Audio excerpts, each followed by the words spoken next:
আসসালামু আলাইকুম। আপনারা কেমন আছেন? আশা রাখি ভালোই আছেন। আমরা আল্লাহর রহমতে ভালোই আছি।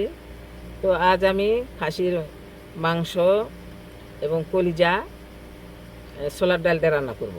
এই যে মাংস কলিজাটা আমি নিয়ে নিয়েছি কেটে ধুয়ে। চলুন এখন আমরা রান্না শুরু করি।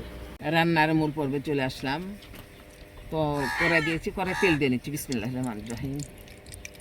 পেঁয়াজ কুচি, তেজপাতা, আস্ত জিরা। এখন আমি এই ফোড়নটাকে ভেজে নেব, লাল করে ভেজে নেব একটু।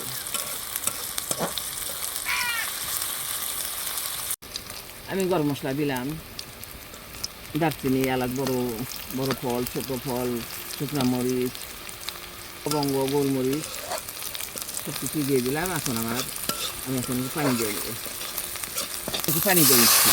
এখন আমি অন্য মশলা দিব, যেমন জিরা বাটা, আদা বাটা,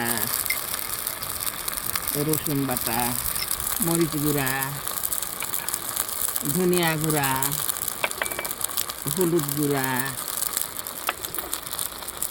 স্বাদ মতো লবণ। প্রয়োজনীয় মশলা সব দেওয়া হয়ে গেছে আমার। এখন আমি মশলাটাকে সুন্দরভাবে কষিয়ে নিব। মশলা আমার হয়ে গেছে কষানো। এখন আমি মাংস দিয়ে নিব।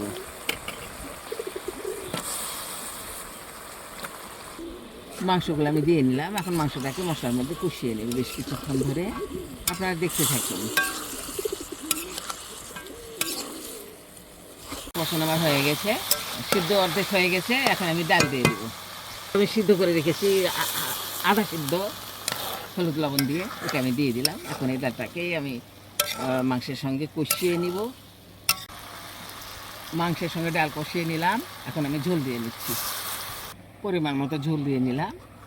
তো আমাকে আরও কিছুক্ষণ রান্না করতে হবে। দিয়েছি দেখেন, এই রসুন সিদ্ধ দিলে এটা খুব ভালো লাগে ভাত। গোটা রসুন এভাবে মাংসের তরকারিতে দিবেন, দিয়ে ভাত খাওয়ার সময় এটা ঝোলের সঙ্গে মাখবেন, এত সুন্দর লাগবে। দেখেন আমার হয়ে এসেছে, কিছুক্ষণের মধ্যে নামিয়ে নেব। তো নামানোর পূর্বে আমি একটু ঘরে তৈরি গরম মশলার গুঁড়া দিয়ে নিচ্ছি। গরম মশলা হয়ে আছে, তো ওই গুঁড়াটা দিলে আলাদা একটা ফ্লেভার আসে। তরকারিটা আমার হয়ে গেল, সব কিছু ওকে। এখন আমি নামিয়ে নেব। খাসির মাংস কলিজা দিয়ে বুটের ডাল রান্নাটা আমার হয়ে গেছে। আপনার ইচ্ছা করলে এভাবে রান্না করতে পারেন। অনেকেই আবার বুটের ডাল দেখান না। যদি কোনোদিন না খেয়ে থাকেন, একদিন খেয়ে দেখবেন, খুব সুন্দর লাগবে। আপনারা সবাই ভালো থাকবেন, সুস্থ থাকবেন। আল্লাহ হাফেজ।